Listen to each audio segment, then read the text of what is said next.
ঢাকায় দিনের তাপমাত্রা আজ কিছুটা কমতে পারে। আকাশ অস্থায়ীভাবে আংশিক মেঘলা থাকলেও আবহাওয়া প্রধানত শুষ্কই থাকবে বলে জানিয়েছে আবহাওয়া অধিদপ্তর। মঙ্গলবার সকাল 7টা থেকে পরবর্তী 6 ঘন্টার পূর্বাভাসে এসব তথ্য জানানো হয়েছে।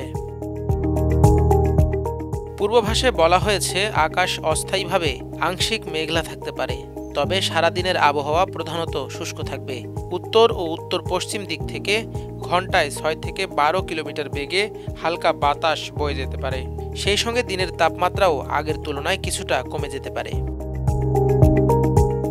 পূর্বাভাসে আরও বলা হয়েছে, আজ সকাল 6টায় ঢাকার তাপমাত্রা ছিল 19.8 ডিগ্রি সেলসিয়াস এবং বাতাসে আর্দ্রতা ছিল 84%।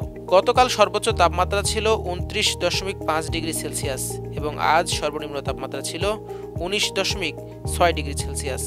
এর আগে গত 24 ঘন্টায় ঢাকায় বৃষ্টিপাত হয়নি।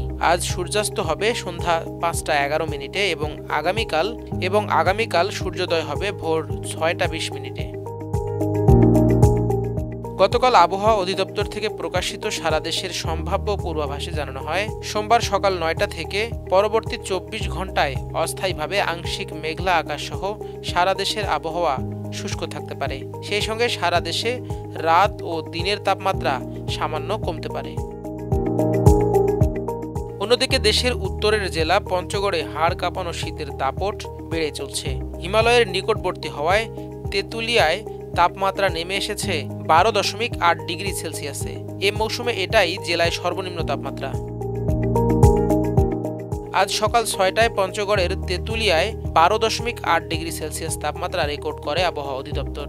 ঋতুর শুরুতেই এমন শীত দেশের অন্য যে কোনো জেলার তুলনায় এখানকার মানুষকে বেশি কাবু করে ফেলেছে। তীব্র শীত ও হিমেল হাওয়ায় সবচেয়ে দুর্ভোগে পড়েছে শ্রমজীবী ও খেটে খাওয়া মানুষরা। ঠান্ডার কারণে অনেকে ভোরবেলা কাজে বের হতে পারছেন না। গরম পোশাকের অভাবে দিনমজুর, রিকশা চালক, বৃদ্ধ ও শিশুরা চরম কষ্টে দিন কাটাচ্ছেন। সন্ধ্যার পর থেকে পুরো জনপদ ঢেকে যাচ্ছে হালকা কুয়াশায়, যা গভীর রাতে আরো ঘন হয়ে বৃষ্টির মতো পড়ছে। এতে ব্যাহত হচ্ছে স্বাভাবিক চলাচল, ঠান্ডায় জমে যাচ্ছে হাত পা। প্রতিদিনের কাজকর্ম ব্যাহত হয়ে পড়ায় নিম্ন আয়ের মানুষের জীবিকা এখন হুমকির মুখে। আবহাওয়ার পরিবর্তনে বেড়েছে শীতজনিত বিভিন্ন রোগব্যাধি। পঞ্চগড় আধুনিক সদর হাসপাতাল সহ বিভিন্ন স্বাস্থ্যকেন্দ্রে শিশু ও বয়স্করা সর্দি, কাশি, নিউমোনিয়া ও ডায়রিয়ায় আক্রান্ত হয়ে চিকিৎসা নিচ্ছেন। মাল্টিমিডিয়া ডেস্ক, আমার দেশ।